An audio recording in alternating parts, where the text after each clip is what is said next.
വെറും 3 മാസം 500 കോടി വാരി മലയാള സിനിമ. തിയേറ്ററിൽ ആളില്ലെന്ന് ഇനിയാരും പറയില്ല. 2024 ആദ്യ പാദത്തിൽ കേവലം 3 മാസം കൊണ്ട് മലയാള സിനിമ ആഗോള വിപണിയിൽ നിന്ന് വാരിക്കൂട്ടിയത് 500 കോടിയിലേറെ രൂപ. ചലച്ചിത്ര വ്യവസായത്തിന് ആകമാനം ഉണർവ് നൽകുന്ന ഈ പ്രവണതയ്ക്ക് പിൻഗാമിയായി ആടുജീവിതം കൂടി വരുന്നതോടെ കോടികൾ ഇനിയും കുലുങ്ങും. പൃഥ്വിരാജിന്റെ ലൈഫ് ടൈം ബെസ്റ്റ് എന്നു തന്നെ വിശേഷിപ്പിക്കാവുന്ന ആടുജീവിതം മലയാളത്തിൽ പുതിയ ചരിത്രം കുറിക്കുമെന്ന് കരുതപ്പെടുന്നു. കോവിഡിൽ തുടങ്ങിയ മാന്ദ്യം കോവിഡിൽ മൂർധന്യാവസ്ഥയിലെത്തുകയും സിനിമാ കാഴ്ച OTT പ്ലാറ്റ്ഫോമുകളിലേക്ക് ചുരുങ്ങുകയും ചെയ്തപ്പോൾ തിയേറ്ററുകളിൽ ഇനി പഴങ്കഥയാവുമെന്ന് പലരും പ്രവചിച്ചു. പല തിയേറ്ററുകളും കല്യാണ മണ്ഡപങ്ങളാക്കി പരിവർത്തിച്ചതോടെ അതിന് യാഥാർത്ഥ്യത്തിന്റെ നിറം കൈവന്നു. 2023 വരെ മലയാളത്തിൽ ഇതായിരുന്നു സ്ഥിതി.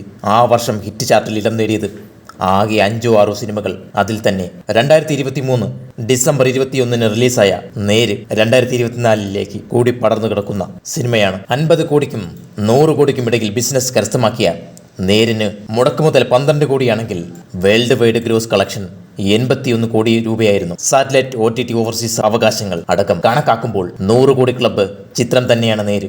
മഞ്ഞുമ്മൽ ബോയ്സ് 200-ഉം പ്രേമലു 100-ഉം ഭ്രമയുഗവും അന്വേഷിപ്പിൻ കണ്ടെത്തും എന്നീ ചിത്രങ്ങൾ 50 കോടിയും വീതം നേടിയതോടെ ഫെബ്രുവരിയിൽ മാത്രം മലയാളം വാരിയത് 400 കോടി. ജനുവരിയിൽ വന്ന മോഹൻലാൽ ചിത്രം മലൈക്കോട്ടെ വാലിബനും ജയറാമിന്റെ ഓസ്ലറും തിയേറ്ററിൽ ശ്രദ്ധേയമായ പ്രകടനം കാഴ്ചവെച്ചിരിക്കുന്നു. വാലിബനിലൂടെയും എബ്രഹാം ഓസ്ലറിലൂടെയും 2024 തേരോട്ടം ആരംഭിക്കുകയായിരുന്നു. ആദ്യ ദിനം വാലിബന് വാരിയത് 5 കോടി രൂപയാണ്. പിന്നീട് ഈ സിനിമ തിയേറ്ററുകളിലധികം ചലനമുണ്ടാക്കിയില്ല. പിന്നീട് വന്ന എബ്രഹാം ഓസ്ലർ കാര്യങ്ങൾ മാറ്റിമറിച്ചു. തിയേറ്ററുകളിൽ നിന്ന് 40 കോടിയിലധികം വാരിയ ഓസ്ലറിൻ്റെ മറ്റ് വിറ്റുവരവുകൾ വേറെയുമുണ്ട്. പിന്നാലെ വന്ന അന്വേഷിപ്പിൻ കണ്ടെത്തും, ഭ്രമയുഗം, പ്രേമലു, മഞ്ഞുമ്മൽ ബോയ്സ് എന്നീ സിനിമകൾ തുടർച്ചയായി ഹിറ്റായപ്പോൾ സിനിമാ ലോകം മാത്രമല്ല പ്രേക്ഷകരും അമ്പരന്നു. മലയാള സിനിമ ഗുണമേന്മയുള്ള സിനിമകളുടെ ജാഗരത്തിനെ സൃഷ്ടിച്ചു. വ്യാവസായികമായി വിജയത്തിനപ്പുറം സൗന്ദര്യപരമായും മികച്ച സിനിമകൾ തന്നെയായിരുന്നു ഓരോന്നും. വ്യത്യസ്ത ജോണറുകളിലുള്ള പടങ്ങൾ ഒരേ സമയം തിയേറ്ററുകളിൽ ജനസമുദ്രമാക്കുന്ന കാഴ്ച കണ്ട് ഇന്ത്യൻ സിനിമാ ലോകം അമ്പരന്നു നിന്നുപോയി. മഞ്ഞുമ്മൽ ബോയ്സ് ചരിത്രത്തിലെ അത്യപൂർവതകളിൽ ഒന്നായി മാറി. ആഗോള വിപണിയിൽ നിന്ന് പടം വാരിക്കൂട്ടിയത് 200 കോടിയിലധികം രൂപ.